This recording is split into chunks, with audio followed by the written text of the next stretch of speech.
Assalamualaikum warahmatullah.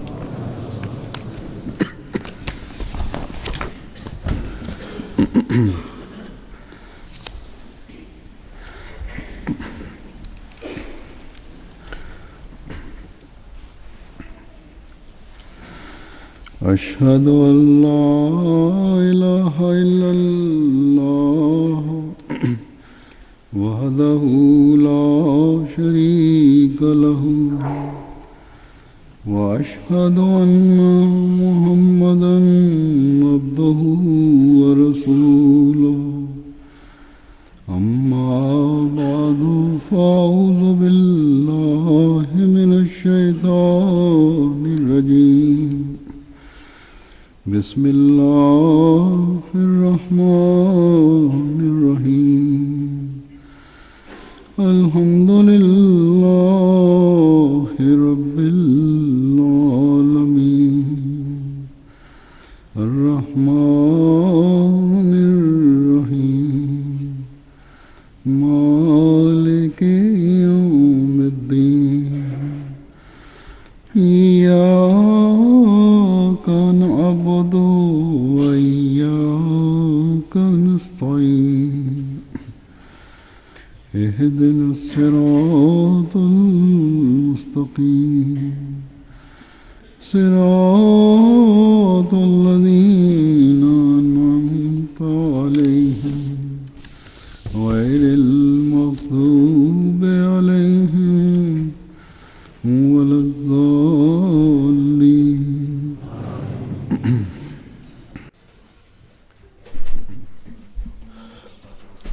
Hz. Mesih-i Mevud Aleyhisselatü Vesselam bir yerde şöyle buyurmuştur: bu aciz yalnız şu gayeyle gönderildim ki bu mesaj Allah-u Teala'nın mahlukatına ulaştırayım ki dünyadaki mevcut olan dinler arasında hak üzerinde olan din ve Allah-u Teala'nın rızasına uygun olan din ancak Kur'an-ı Kerim'in ileri sürdüğü dindir.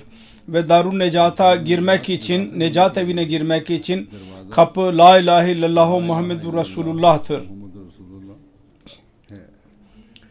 Demek ki bu zamanda Allah-u Teala'nın bir kişisi İslamiyet'in talimatını bütün dünyaya yayacaktı. Kur'an-ı Kerim'in talimatını dünyanın her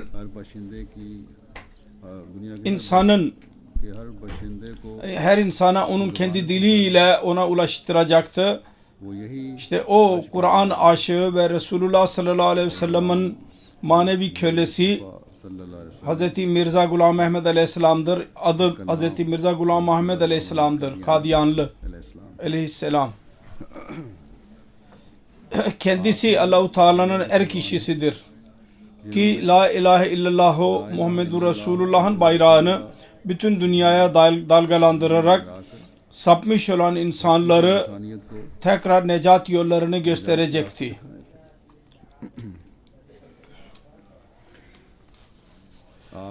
Kendisinin ruhani yani manevi marifetlerle dolu literatür ve hayatının her saniyesi şuna şahittir ki kendisi aleyhisselam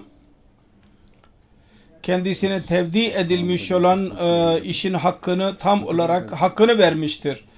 O devirde dünyanın vesileleri ellerinde yok iken hatta normal bir şekilde dahi yoktu. O kadar büyük iş yapması bu kolay değildi. Ancak Allah-u Teala'nın gönderdiği Resuller tam olarak Allah-u Teala'ya güvenirler ve yalnız ona güvenirler. Onun için Mesih Aleyhisselatü Vesselam kendisine tevdi edilmiş olan bu işi hiçbir dünyadaki bir kaynağa güvenmedi. Aksine Allah'tan yardım diledi ve Allah-u Teala her seferinde kendisine yardım etti. Tabii ki dünyadaki tedbirler için Allah-u Teala'nın emridir. Onun için kendi akrabalarına ve kendisine tabi olanlara değişik zamanlarda fedakarlıklar yapmaya की तहरीक nasihat etti. Onlarda mal fedakarlığı da bunun kapsamındadır. Fakat hiç kimseye güvenmedi. जैसा कि हमेशा से Daima अल्लाह ताला के Allah-u Teala'nın Resullerine ve peygamberlerinin adeti, alışkanlığı budur. Kendilerine verilmiş olan कामों के लिए işler için mal fedakarlığı yapmalarını isterler insanlardan. Kendisi de istedi. Ancak daima şunu söyledi. यही फरमाया Ben yalnız Rabbime güveniyorum. मेरे खुदा ने, Bu yüce, जिसने इस अजीम bana tevdi edilmiş olan जो मेरे सुपुर्द bu yüce है तकमील işi tamamlamak için bana söz vermiştir. बस एक ऐसे शख्स का Onun için जो एक दूर दराज uzak bir yerde, ucra bir köyde yaşayan, Hindistan'ın ucra bir yerinde yaşayan bir zatın ilan etmesi, Allah-u Teala bana Kur'an-ı Kerim'in talimatını yaymak görevini ve La ilahe illallah Muhammedur Resulullah'ın yüceliğini insanların kalplerine yerleştirme görevini bana tevdi etmiştir. Böyle ilan etmesi bu alelade sıradan bir ilan değildir. Sonra dünya insanları gördüler. Bu mesaj o köyden çıkarak उस बस्ती से निकल yalnız Hindistan'ın ना सिर्फ हिंदुस्तान के büyük şehirlerine ve Hindistan'ın bütün köşelerine yaymakla kalmayıp Avrupa ve diğer kıtalara da ulaştı. Ve İslamiyet'in yüceliği insanların kalplerine yerleşmeye başladı. Büyük papazlar ya diğer dinlerin dini liderleri İslamiyet'e muhalif olan इस्लाम मुखालिफ थे जो और अपने kendi kafalarına göre kuvvetli ve zengin idiler. दौलतमंद थे Mesih Muhammed Aleyhisselatü Vesselam'a mukabil olarak ve kendi yoluna geldikleri zaman ya küçük düştüler जलील और रुसवा yahut da Allah-u Teala'nın kaderi onları mahvetti, उन्हें तबाह और बर्बाद कर helak etti. Ve İslamiyet'in muhaliflerinin küçük düşmelerinin bu manzaralarını नज़ारे yalnız ना सिर्फ Hindistan'da, Pakistan ve Hindistan'daki insanlar bunları görmediler. Aksine Avrupa ve Amerika dahi bunun manzaralarını gördü. Ancak ne kadar yazıktır ki अफसोस है Müslüman ulemalar उलमा ve pirler और पीरों पर bu manzaraları görmelerine rağmen gözlerini açmadılar. Fakat muhalefette daha da kuvvetlendiler. Ancak Allah-u Teala'nın kaderine खुदाई तकदीर kimse karşı çıkamaz. मुकाबला नहीं कर सकता अपनों और गैरों की ये मुखालफतें और दुश्मनियाँ Kendi dostlarının ve yabancıların, muhaliflerinin düşmanlıkları hala iş yapıyor. जो फसलों और Yani bir gübre görevini yapıyorlar. Nasıl bir ağaçlar için, आज तक हमें fidanlar için gübre görevini ne yapıyorsa aynı şekilde bu muhalefete aynı görevini yapmaktadır. Biz bugüne kadar görüyoruz. Hangi yerde cemaate baskı yapıldıysa yepyeni bir şan ile bu Allah-u Teala'nın er kişisinin cemaati Allah-u Teala'nın lütuflarına nail olarak समझते हुए ilerleme तरक्की menzillerini kat eden oldu. वाली बनी Bu Allah-u Teala'nın lütfu ये अल्लाह ताला का daima हमेशा जमात cemaat के शामिल ile birliktedir. इसलिए Sebebi de şudur ki cemaat जमात ने bir gayeyi, पेश नजर रखा Mesih Muhammed Aleyhisselatü Vesselam'ın geliş gayesini daima gözlerinin önünde bulundurdu. Cemaatin üyeleri Hz. Mesih Muhammed Aleyhisselatü Vesselam'ın Wasim अलैहिस्सलाम के bu buyruğunu gözlerinin önünde bulundurdular. O da el vesiyet ta şöyle demişti. Allah-u Teala istiyor ki ताला चाहता है कि उन yeryüzünün değişik yerlerinde yaşayan bütün ruhları, ister Avrupa olsun, ister Asya olsun, और क्या onların hepsini hayırlı fitratı, doğaya sahip olanları tevhide doğru çeksin खींचे ve kendi kullarını bir din üzerinde toplasın. Allah-u Teala'nın gayesi budur. खुदा का मकसद है Ben de bu gaye ile bu dünyaya gönderildim. Onun için siz bu gayeye tabi olun. मकसद की Ancak पैरवी करो kibarlıkla ve güzel ahlak vasıfları göstererek ve dualara önem vermekle. जोर देने से Demek ki dünya insanlarını tek din üzerinde toplayarak onları tevhid, Allah-u Teala'nın birliği üzerinde çekmek Quran करीम की ve İslamiyet'in दुनिया में hükümranlığını kurmak dünyada ve hayırlı fıtrata sahip olanlara Resulullah sallallahu aleyhi ve sellem'in bayrağı altında toplamak तले जमा bu güzel ve yüce iştir ki, और अजीम काम है bu geniş ve yüce iştir ki Mesih Muhammed Aleyhisselatü Vesselam kendisinden sonra kendi cemaatine tevdi etmiştir. Ancak bu iş मगर ये काम kendi durumlarımızda temiz değişiklikler yapmakla ve fedakarlıklar ve dualar olmadan olmaz. Ve biz bunun için ne zamana kadar çaba sarf edersek biz bu ilerlemeleri görmeye devam edeceğiz. Allah-u Teala onu cemaat için mukadder kılmıştır. जमात के लिए मुकद्दर की है। Bugüne kadar cemaat आज तक जमात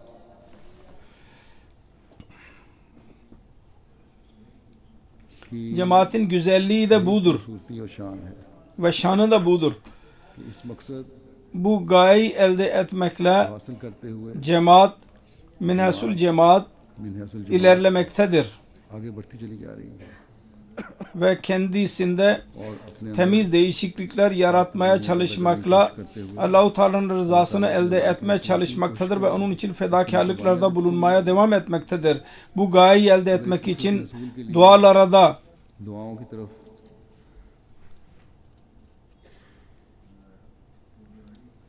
dikkatimiz तवज्जो रही devam ederse inşallah Teala हमेशा ilel ebed biz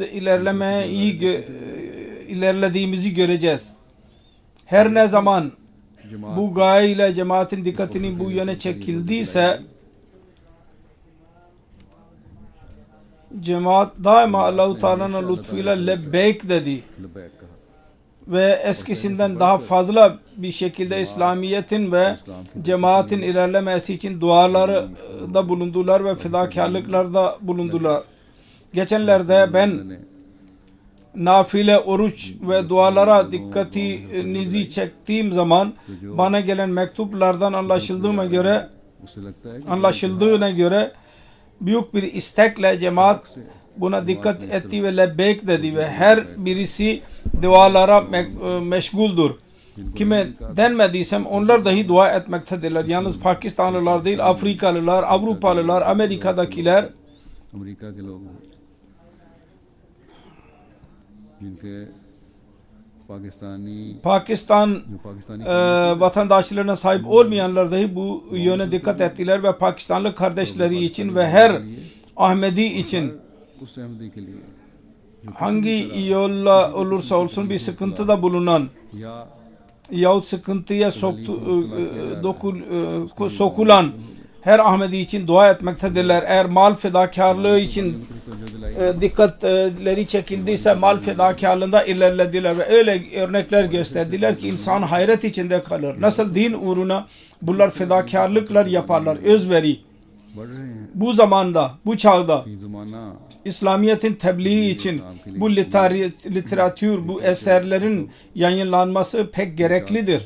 बड़ी ज़रूरी Muballikleri hazırlamak, है इनका इंतज़ाम है camileri ve merkezleri kurmak mission houses की तामीर है ve diğer kaynaklar bugünlerde, bugünkü çağda medyanın ortaya çıkardığı kaynaklar, याद हुए हैं bütün bunlar için इन सब के लिए mal özveri माली कुर्बानी gereklidir. Bugünlerde yalnız MTA çok büyük tebliğ bir kaynağı olmuştur. Bunda şimdiye kadar 4 satelitten istifade edilmektedir. फ़ायदा उठाया जा रहा है Bundan artık dünyanın hiçbir köşesi değildir ki ऐसा नहीं orada Ahmediye cemaatinin yahut gerçek İslamiyet'in mesajı ulaşmasın. पैगाम न पहुंच रहा हो Ve daha sonra 7-8 büyük dilde bu mesaj ulaşmaktadır. पैगाम पहुंच रहा है Bu çok büyük bir kaynaktır. Tebliğin kaynağıdır. Vasıtadır. इस्लाम का पैगाम पहुंचाने का Mesih Maud Aleyhisselatü Vesselam'ın uğruna geldiği gayeyi elde etmenin en güzel yoludur. Ve bunun için mal fedakarlığı gereklidir ve cemaat eskisinden daha fazla yapar. Bugün ben geleneğe göre Tehrik-i Cedid'in yeni yılını ilan edeceğim. Bu tehrik Müsle Mevud radıyallahu teala anh'u başlattığı zaman Ahmediye cemaatinin muhalifleri bu mesajı dünyadan sileceğini söylemişlerdi. Mesih Maud Aleyhisselatü Vesselam'ın getirdiği mesajı yok etmeye çalışmışlardı.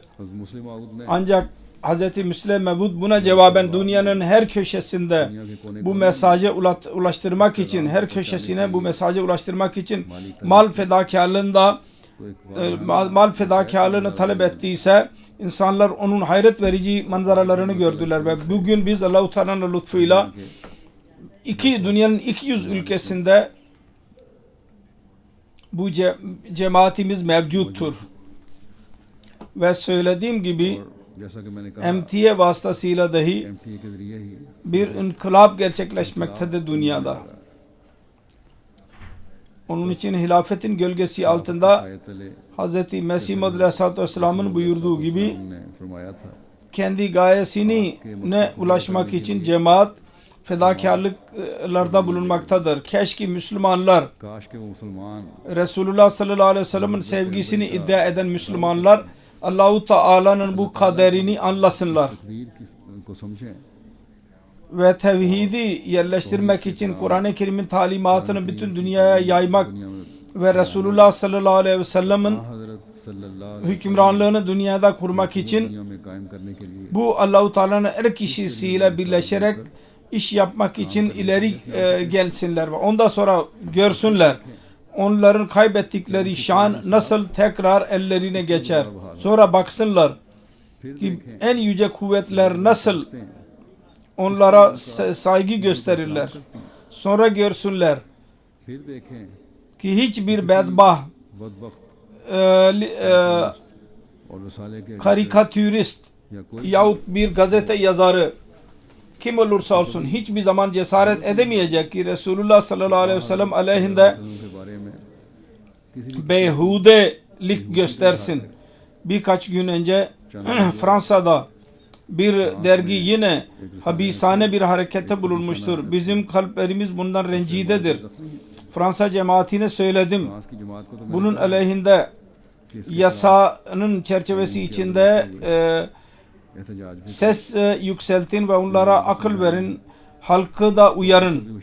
Bu gibi hareketlerle Allah-u Teala'nın cezası dahi gelir. Ve Allah-u Teala'nın cezasından korunun. Bugünlerde dünya insanları tabii ki mahv olmaya doğru yüz tutmuştur. Bazı yerlerde afetler vardır. Bazı yerlerde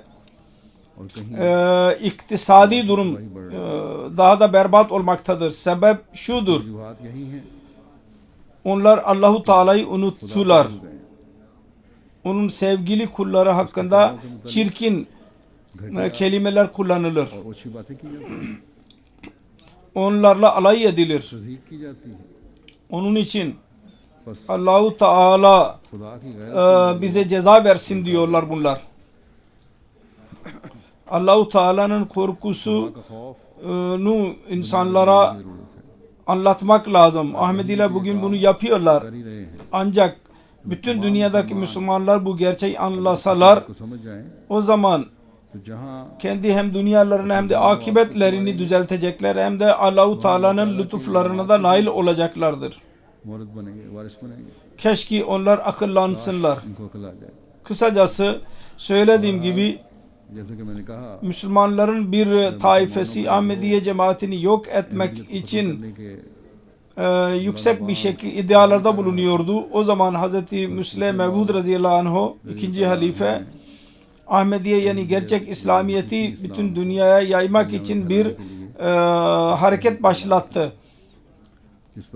Cemaatin üyeleri, kadınlar, erkekler, çoluk çocuk hepsi lebbek dediler. Ve lebbek diyerek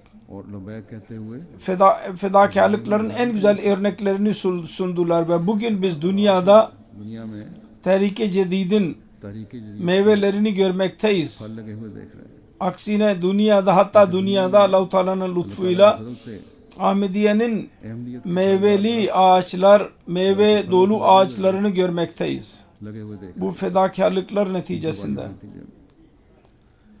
जहाँ मुख्तलिफ Değişik lazimi çendalar और दूसरी तहरीक da Ahmediye cemaatin üyeleri fedakarlık yaparlar. Aynı yerde Tehrike Cedid çendası konusunda da olağanüstü bir şekilde fedakarlık yapmaktadırlar. Bugünlerde dünyada दुनिया में mal buhranına girmiştir. Bu fedakarlıklar Ahmedilerin yaptığı Allah-u Teala'nın hamdını insanın aklına getirir. Hz. Mesih Maud Aleyhisselatü Vesselam'ın bu kelimeler insanın aklına gelir याद आ जाते हैं ki cemaatin ihlası ve sevgisi ve imanı और जोश coşkusunu görerek biz dahi hayret içinde kalırız. पर हैरत होती है.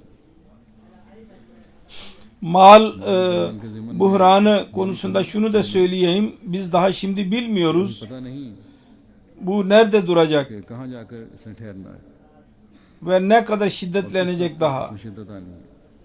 Onun için Ahmediler अहमदियों को her zaman हर वक्त कुछ दिनों की jeans birkaç günlük cinsi mutlaka kendi evlerinde bulundurmalıdırlar. Fakir ülkeler गरीब मुल्कों को buna ऐसे हालात बर्दाश्त alışıktırlar. Az buçuk bir şeyler bulundururlar. Fakat bu ülkelerde alışkanlık değil. आदत नहीं है. Onun için bilmiyoruz ki buhran ne demektir. बुहरान क्या होते हैं. Bunlar इन लोगों ने तो son आखिरी बुहरान buhran ikinci cihan harbinde görmüşlerdi. Ondan sonra da görmediler. उसके बाद Onun için bunların yeni nesli इनकी नई aslında farkında değil. कोई एहसास ही नहीं कि क्या Ne olabilir? हो सकता है. Ama bir paniğe girmenize gerek yoktur. Dikkatli एहतियात के olmak तकाज़ों için को पूरा करने के लिए Ahmediler Ahmadi az da olsa mümkün olduğu kadar हद तक हो सकता है. erzak bulundurmalıdırlar. Kuru erzak evlerinde. Ve duada etmelidirler. Allah-u Teala dünya insanlarına güç versin. Kendi yaratanını tanısınlar ve Allah-u Teala'nın cezasından korunsunlar. Allah dua edelim bu böyle olsun. सही हो. Şimdi ben tekrar अब मैं वापस cemaatin ihlasını, vefasına geri geliyorum. आते हुए Onların mal fedakarlıkları hakkında bir şeyler anlatacağım. Bundan anlaşıldığına göre से पता चलता है bu cemaat किस तरह nasıl dünyanın her köşesinde में मुख्तलिफ değişik की mal fedakarlıklarında bulunarak cemaat nasıl ihlasını ve sevgilerini gösterirler. İmanda ilerlemek için nasıl fedakarlıkları için hazırdırlar. कमर बस्ता है. जो जमात को Cemaati yok etmek isteyenler bugünlerde ortalarda yoktur. नजर नहीं आते. Onların उनके öğrencileri ve aynı yani tabiiyete sahip olan insanlar baksınlar nasıl Hz. Mesih Maud Aleyhisselatü Vesselam'ın biyetine gelerek में आकर İslamiyet'in ilerlemesi için insanlar fakir olmalarına rağmen बावजूद özveride bulunurlar दुनिया दे रहे हैं ve और ihlasın en güzel örneklerini ileri sürerler. Fil dişi sahilini müballiği bana yazıyor.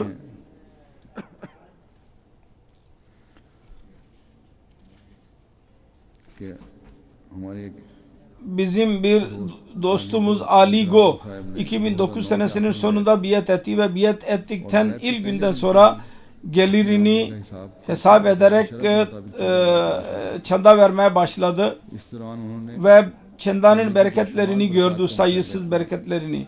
Bir gün eski cemaatin üyelerine anlatıyordu bu bereketleri. O eski arkadaşlardan birisi 2004 senesinde cemaate katılmıştı. Bunları duyarak इन वाकयात को kendi çandasını अपना चंदा 2000 franktan franc से बढ़ाकर çoğartarak 5000 franka çıkarttı. भर लिया. Daha para vermemeye başlamıştı ki müşahede etti. Onun gelirinde आमदनी में भी çok çoğalma olmuştur. इजाफा हुआ.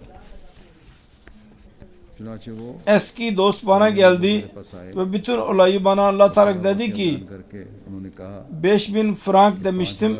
Fakat ben bugünden beri 5 yerine 10.000 frank vereceğim her ay. Ve ondan sonra da ona göre para vermeye başladı. शुरू कर दी Ve böylece birçok üyeler vardır जो ki çanda konusunda ilerlemektedirler. Gini Konakri'nin dostu bana yazıyor müballik. कि एक नौजवान Bir dost Muhammed Maiga uzun zaman tebliğden sonra अरसा तबलीग के बाद Allah-u Teala'nın lütfuyla cemaate katıldı. जमात में दाखिल हुए Meslek itibarıyla पेशे के एतबार bir mühendistir, yüksek mühendis. जब उन्होंने Biat ettiği zaman bir तो ये şirkete çalışırdı ve maaşı çok azdı. तनख्वाह ले Biat ettikten sonra cemaatin mal nizamı kendisine tanıtıldığı zaman sordu. Bu çandalardan en önemlisi hangisidir? Kendisine söylendi ki çanda vesiyet çanda, amme çanda veya celsa salana. सालाना Mesih Muhammed Aleyhisselatü Vesselam'ın zamanından beri var olmaktadır ve vesiyetin önemi hakkında anlatıldı. बताया फौरन Hemen dedi ki ben bugünden itibaren vasiyet çandasını vereceğim.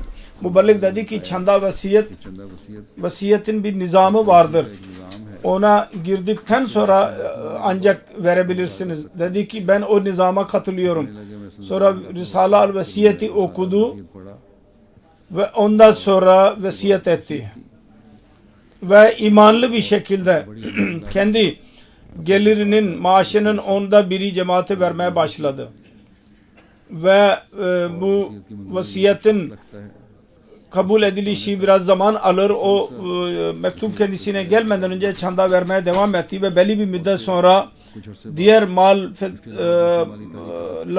mal fedakarlıklarında da bulundu. Sonra o şirketi bıraktı, kendi işine girdi. अपना कारोबार शुरू किया Ve şimdi Allah-u Teala'nın lütfuyla kendi şirketinin sahibidir ve bütün ülkede kendi imanlı oluşuyla tanınmaktadır. Ve onun işi çok güzeldir ve herkesin önünde सबके सामने बैठ açık olarak söylüyor ki bütün bu nimetleri bana Mesih Muhammed Aleyhisselatü Vesselam'ın वसलाम cemaatine girmek vasıtasıyla bana nasip oldu bu nimetler. शामिल होने से मिली Sonra Gana'dan bizim müballik ना से yazıyor Cebrail Seyyid Bey. जिब्राइल से Bir dost El Hac Muhammed Abu Bey benimle birlikte tebliğ için Togo'ya gitti. Orada bir yer var. Najong. Biz güneşte öğle namazımızı kıldık. ज़ोहर अदा की El-Hac Muhammed Abu Bey dedi ki bunlar için cami yapmak onların hakkıdır. Yepyeni bir cemaattir, küçük bir köydür. छोटा गाँव है Mal fedakarlığında bulunarak कुर्बानी करते orada güzel bir cami yaptırdı. उनके लिए बनवा दी El-Hac Bey zengin adamdır अच्छे अमीर आदमी हैं ve o camide 300 insan namaz kılabilir. नमाज अदा कर सकते हैं Şimdi o caminin minareleri dahi yapılmaktadır.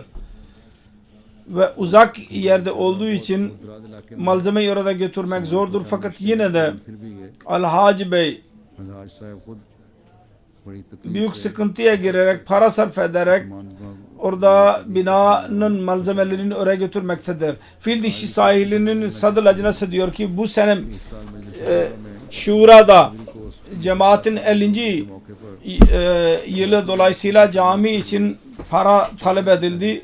Lacnanın üyeleri रात ने उसी वक्त 100'er frank sifa vereceklerini ne dair söz verdiler. Bizim terkircidi sekreteri muhlis ihlas sahibi bir Ahmedidir. दी हैं 100.000 उन्होंने 1 lakh frank sifa hemen verdi. फौरी अदायगी भी कर Bu onlar için उन लोगों के लिए çok büyük bir paradır. ये बहुत बड़ी रकम है गो वैसे तो 1 लाख 135 sterlin olur fakat Afrika için çok büyük bir iştir. Çünkü o kadının उस खातून küçücük bir dükkanı vardı sebze ve और बड़ी अलालदार खातून है çocukları da fazladır. Burkina Faso'nun müballi amiri yazıyor. कि Bavla adlı bir köydeki bir Ahmedi Attar Abdullahi bizim müballiğin bir konuşmasını dinledikten sonra söz verdi ki ben fakirim कि बेशक मैं ve tahıl olmadan benim gelirim yoktur. जरिया मुआश में Ancak sözüm şudur ki ऐद यही है यानी कि जिम्मेदारी के her ay 100 frank sifa çanda vereceğim. Daha belli bir zaman geçmişti bunun üzerine. kıtlıktan dolayı kıtlık ile baş başa kalındı ve bütün insanlar onun için muzdarip oldular. की वजह से परेशान होने लगे। Ancak diyor ki ये कहते हैं herkes benimle birlikte müşahede etti. O benim tahılım idi. मेरी फसल Allah-u Teala'nın lütfuyla gayet güzel idi. Bu da benim imanımı ve çandalar konusunda benim imanımı daha da çoğalttı. Ve söz verdim. Ben şimdi 6.000 frank 6,000 France Sifa Tehrik-i Cedid için vereceğim. के दूंगा। Daha birkaç gün geçmişti ki नहीं गुजरे होंगे e, कि कटाई की आगे फसल काट tahıl और मेरी toplamak zamanı geldi ve benim और ज्यादा tahılım en fazlaydı. सोचा Her ne kadar olağanüstü bir şekilde bu benim elime geçtiyse çandanın bereketiyle benim elime geçmiştir. Ben çandamı çoğaltarak Tehrik-i Cedid çandasını 12.000 franka çıkarttım onu.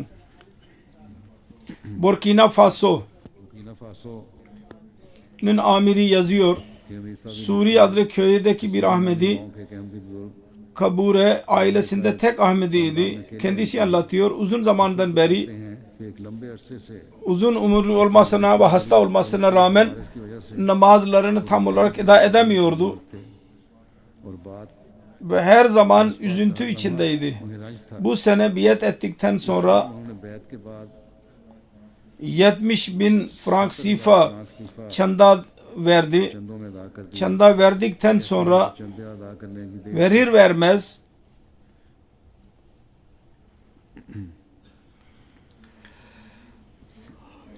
के अरसे से sağlığı geri gelmeye başladı ve namaz kılmaya da başladı. Öyle ki Allah-u Teala'nın lütfuyla bütün namazları teheccüd namazıyla birlikte eda etmeye başladı. मिलती है। Bütün bunlar Allah-u Teala'nın lütfudur. फजल वो कहते हैं कि Ve benim mal fedakarlığım neticesinde olmuştur. से हुआ है। Çandalar bana namaz kılmamı dahi nasip ettirdiler.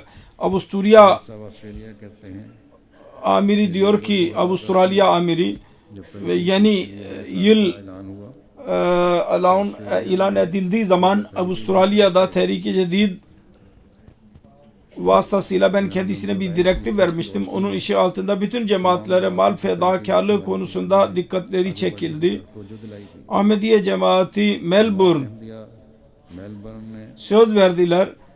Biz 2 kat çıkartacağız ve çok çaba sarf ettiler ve Allah-u Teala'nın lütfuyla महज अल्लाह के फजल से पिछले साल से %164 ilerleme gösterdiler. Canberra cemaati Canberra ने %75 ilerleme yaptılar geçen sene nazaran ve içtima toplam olarak dahi cemaatler olan üstü bir şekilde ilerlemektedirler. Bizim हमारी inspector Tehrik-i Cedid'in muhasebecisi Hindistan'ın yazıyor.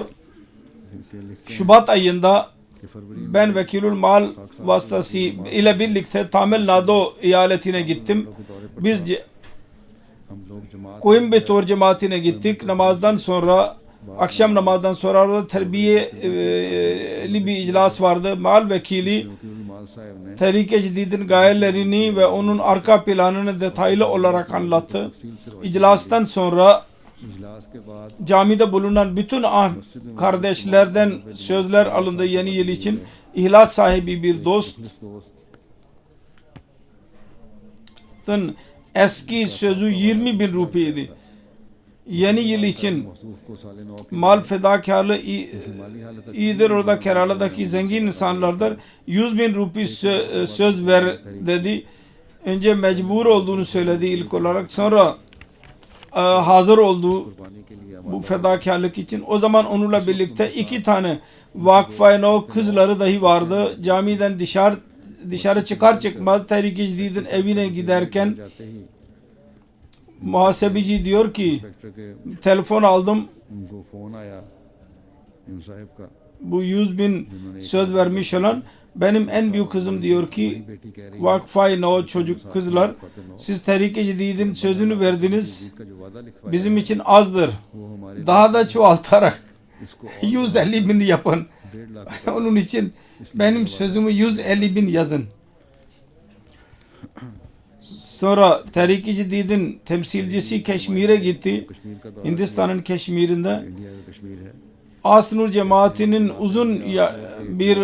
uzun ömürlü bir arkadaşla karşılaştım. मौसूफ की गुजर बसर Geçimi या का inhisar bir tekaüttür, emeklidir ve emeklilik maaşı ile geçiniyor ve tedavi oluyor. Geçen sene emekliliği maaşını da geçmişti. Biz onun bütçesini çoğaltalım diye uygun değildi ama dışarı çıkarken dedi ki तो मौसूफ ने फरमाया siz geliş gayenizi anlatın bana. तो बताएं। Ben dedim ki ये कहते हैं नुमाइंदा के çanda tehlikeci çandasını तरीके दी çoğaltmasına konusunda bilgi verdim. किया Birdenbire hazırlıklı oldu, canlandı ve dedi ki ben yaşadığım müddetçe Halifetul Mesih'in buyruğuna göre lebek diyeceğim. रहूंगा Bunu ve gözleri yaşardı ve dedi ki और उन्होंने कहा Allah-u Teala खुदा ने benim दुनियावी bütçemi çoğaldıysa ben ahiret bütçesini niye azaltayım? के बजट में क्यों कमी करूं। चुनाचे उनकी इरशाद की तमील में Ve bütçesini çoğaltmakla kalmayıp yarı çandayı hemen o an vermiş oldu. Additional Vakilul Mal की रुमाल Ekten Pakistan'da yazıyor ki Sindh'in eyaletin geçenlerde orada bir yağmurlar vardı. Onun orada durum iyi değil. 50.000 söz vermişti rupi. Ben onun durumunu görerek को देखते हुए बावजूद इसके कि उम्मीद onların फसलों को नुकसान o zengin birisidir. Dedim ki sizin sözünüz fazla olmalı. तो ज्यादा होना चाहिए। उस पर उन्होंने अपना वादा Birdenbire 500.000'e çıkardı sözünü. Ve hemen parayı da verdi. अदायगी भी कर दी। Ama birkaç gün sonra मगर चंद रोज telefon etti. फोन किया Geri gelmişti bu Hyderabad'a. Telefon açtı. इनको फोन किया Siz Halifetul Mesih'in temsilcisi olarak bana geldiydiniz ve 500.000 और आपने 5 लाख size söz vermiştim. रसूल मैंने वादा किया Benim durumumu görerek bu kadar söylediydiniz. Ama ben zannediyorum ki लेकिन मैं समझ biyetin कि अहद बैत का şartı budur ki daha fazla çanda vereyim. जो मौजूद है उसमें ve वो दूं और 10.000 yani 1 milyon वादा कर çanda verdi. Ondan sonra evine gitti. Karısı da उनकी अहलिया dedi ki कहा कि benim adama benim ne kadar mücevherim varsa hepsini tehlikeci değil için vermek istiyorum. Telefonu aldım, şimdi gecedir. Benim karım diyor ki hemen şimdi giderek cemaat temsilcisine benim mücevherlerimi götür ona ver. लेके आओ रात में नहीं रखूंगी। Karısına dedi ki gecedir. मैं फोन पे Sindh'in durumu iyi değil, uygun değil. Yarın alacağım ama o inat ediyordu. Hemen şimdi vermeliyim diyordu. अभी मैंने पहुंचाना है Kocası mecburen gelmeye mecbur oldu. आना पड़ा लेकिन Niyetlendikten sonra Allah-u Teala'nın katına o geçmiş olur. Durumu görerek हालात को देखते हुए o kadar hisli olmamalıyız. जज्बाती नहीं होना चाहिए। Eğer durum iyi değil ise हाँ खराब geceleyin Allah-u Teala lütfetti bir şey olmadı ama dikkatli olmak lazım yine de diyor Amirül Muminin. Boşu boşuna kendimizi belaya sokmayalım. डालना चाहिए।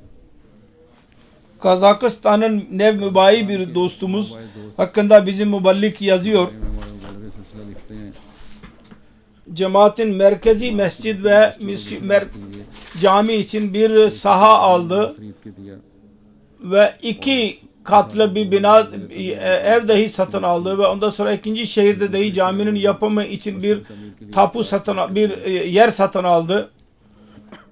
Nev Mübayi'dir ve toplu olarak onun için के लिए 495.000 dolarlık özveride bulunmuştur. Almanya'nın Tehrike-i sekreteri yazıyor. लिखते हैं Tehrike Cedid hakkında ben talepte bulundum. Onun bereketlerini duyduktan sonra bir kadın 1000 euro euro mücevher için toplamıştı. Hemen çanda olarak verdi onu. पेश कर दिए।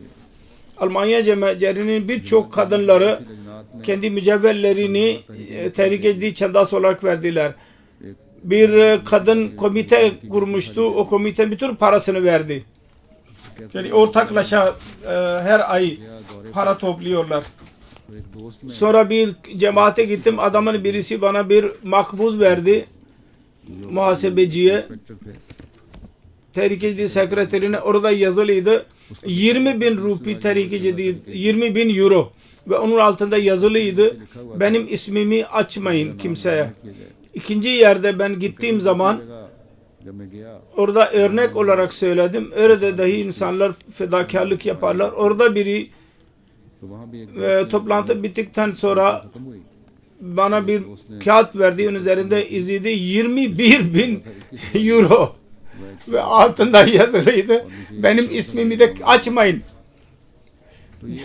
İşte birkaç ay aldım, birkaç örnek aldım. Birçok örnek vardır. Belki daha da iman verici hadiseler olabilir. Ben seçmedim. Seçmeden aldım bunları.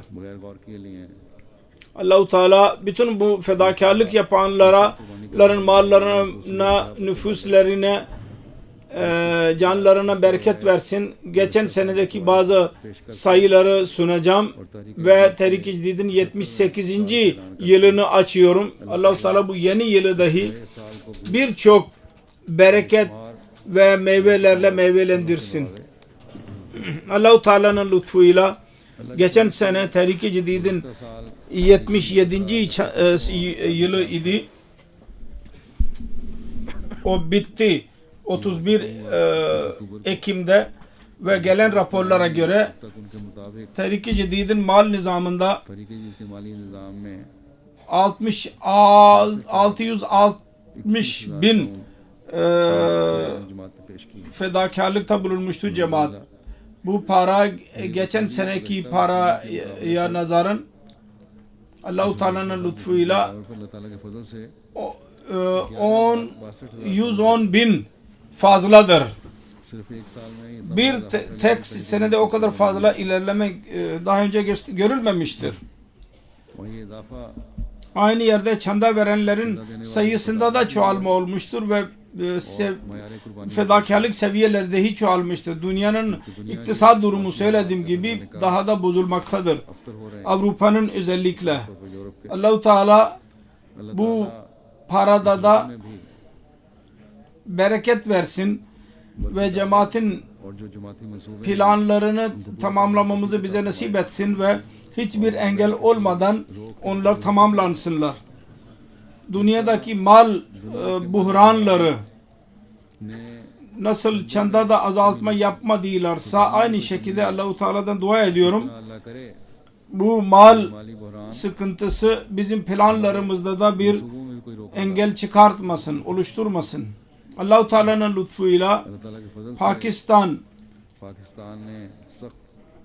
bütün sert mal durumlarına göre, iktisat durumuna göre kendi birinci derecededir bunlar.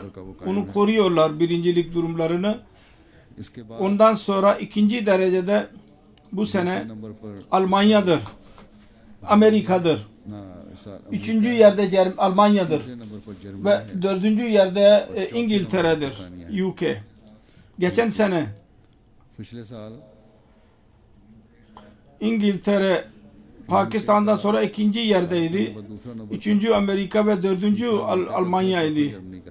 Almanya dördüncüden üçüncü dereceye geldi ve büyük bir fedakarlık yaparak ona ulaştı. Kanada 5. sıradadır. Gelene göre Hindistan 6. yerde. Endonezya dahi mal fedakarlık bakımından özveride bulunmuştur.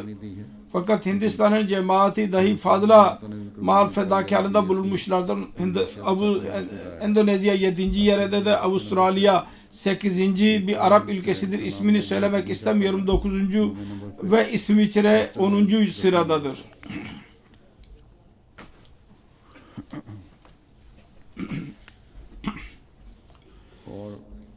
Kişi başına çanda vermek konusunda da o Arap ülke dışında Amerika 118 dolar kişi başına. Ondan sonra İsviçre'dir, sonra Belçika'dır.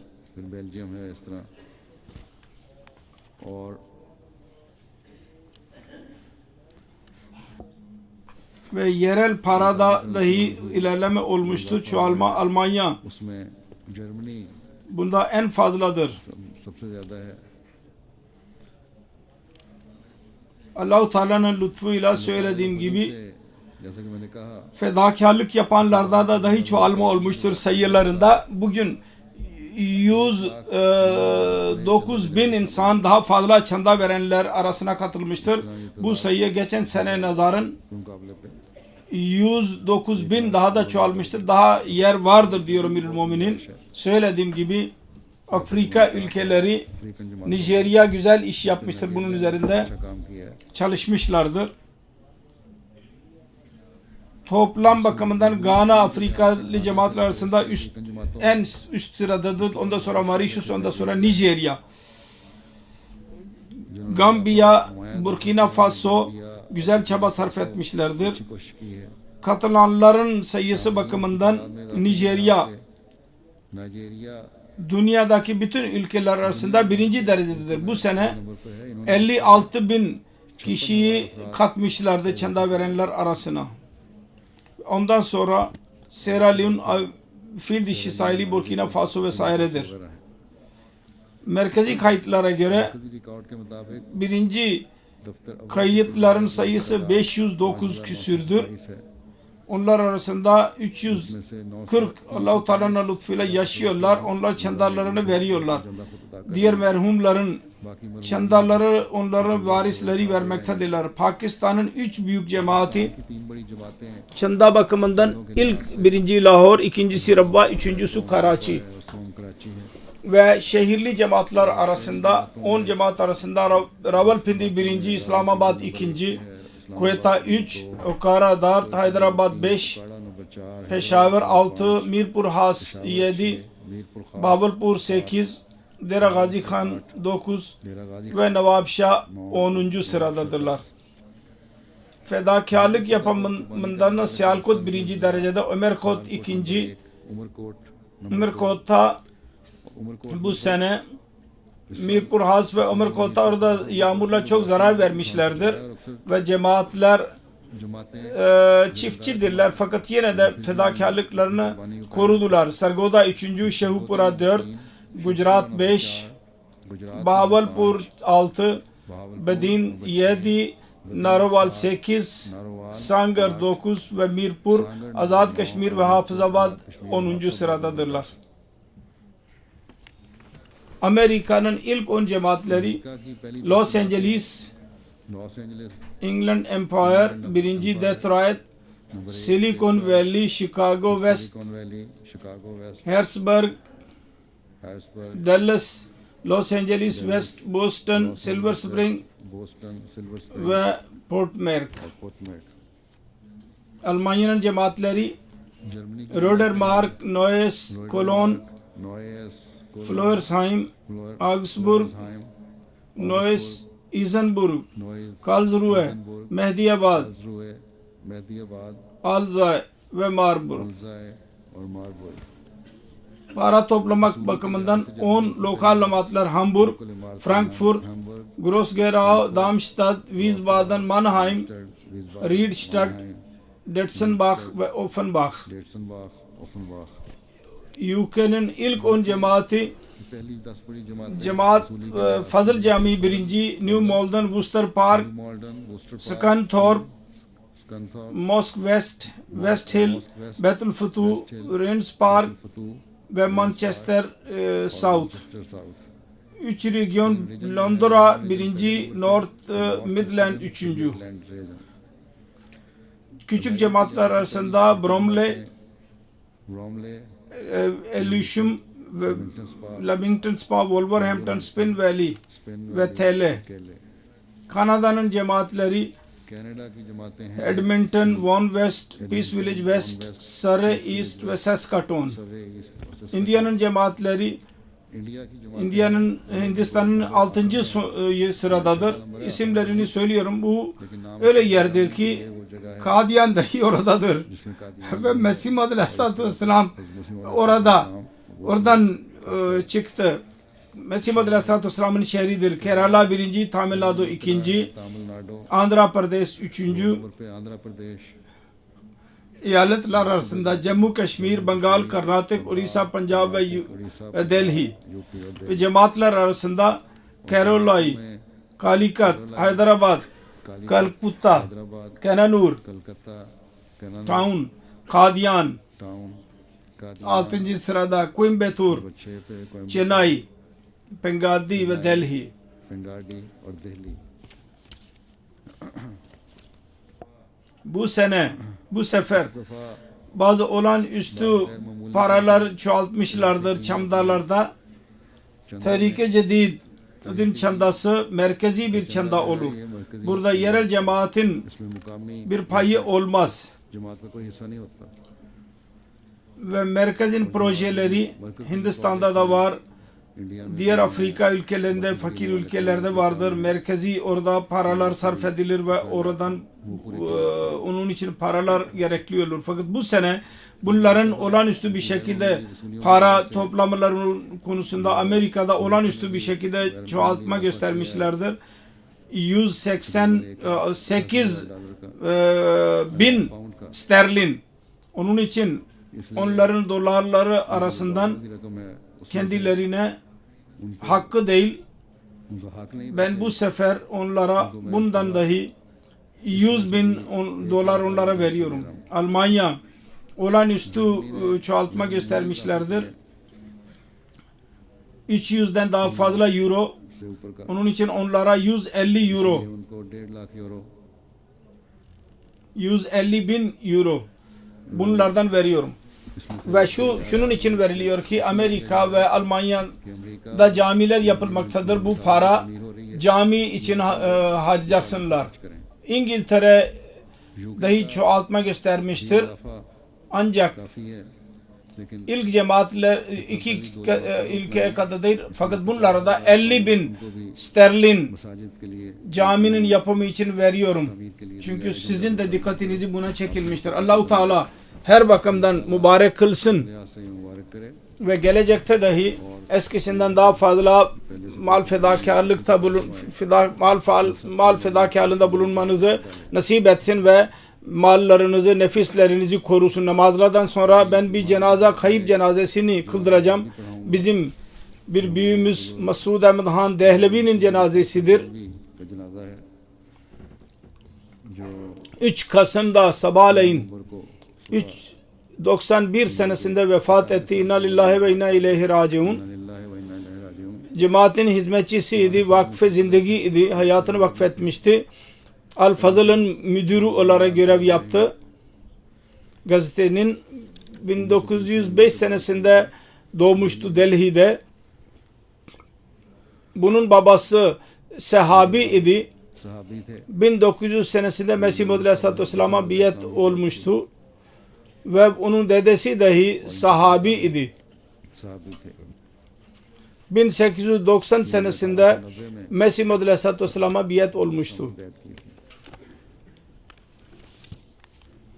1944 senesinde Dehlevi Bey मुकरम देलवी साहब hayatını vakfetti ve जिंदगी वक्फ की। ikinci halife radıyallahu anh Al Fazıl gazetesine müdür yardımcısı olarak kendisini görevlendirdi ve ondan sonra Punjab Üniversitesi'nden university से jurnalizm yani gazetecilik konusunda master diploması almasını sağladı.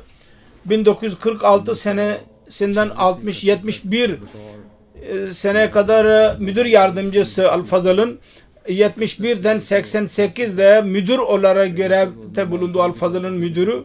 Böylece tam olarak 43 sene Al Fazıl Kadiyan, Lahor ve Rabwat'a buna bağlı kaldı. इदारे से वाबस्ता रहे। 46 senesinde 46 में Vekil-i Tebşir'in geçici olarak Kadiyan'da görev yaptı.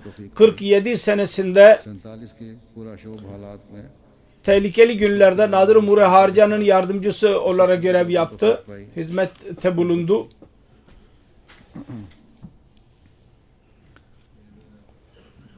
Daha sonra फिर 1950'den 53 senesi arasında 53 के पूरा शोभ दौर में gazetecilik konusunda güzel hizmetlerde bulundu. 1960 ile 73'e kadar Ansarullah dergisi, Pakistan'ın Ansarullah'ın dergisi vardır. Onun müdürü olarak görev yaptı. 74 senesinde dahi güzel bir şekilde hizmet yaptı.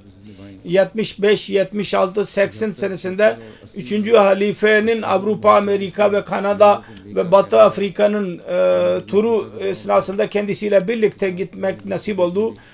82 senesinde 4. halife ile birlikte Mescid Beşaret Sepen İspanya'nın açılışına katıldı. 89 senesinde 4. halifenin temeli olarak Almanya'da kazanın nizamını kurdu. 4. halifenin bir kitabı vardı, Murder in the Name of Allah. Onun 4. halifesi İngilizce olarak yazmıştı, onu Urduca'ya çevirdi.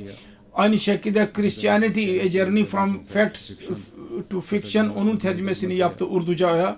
Kendisi 2-3 kitap yazdı, Safari Hayat vesaire. Onun çocuğu İrfan Ahmet Almanya'dadır, Osman Ahmet Almanya'dadır, Doktor İmran Halit Rabbata'dır. Hayırlı, sade bir insandı. Bu sene Almanya her sene gelirdi. Bu sene buraya da gelirdi. Ben şimdi geri gittiğim zaman rahatsızdı. Hastaydı. Hastanedeydi. Fakat benim geldiğimi deyince ben hastaneden çıkar çıkmaz Amirül Mu'minin'in arkasında namaz kılayım diyordu. Ve daha sonra geldi ve cuma günü cuma namazını dahi kıldı. Genel olarak cumadan sonra yahut hiçbir namazdan sonra ben camide görüşmem. Fakat o gün benim aklıma geldi. Bununla görüşeyim dedim. Mülakat yapayım. Cuma'dan sonra orada son mülakat yaptım. Allah-u Teala derecelerini daha da yüceltsin.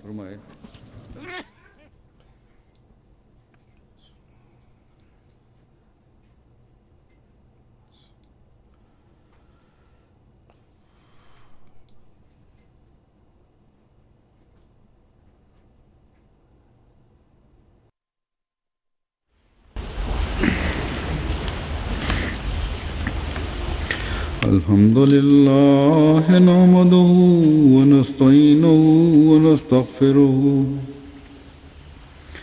ونؤمن به ونتوكل عليه ونعوذ بالله من شرور أنفسنا ومن سيئات أعمالنا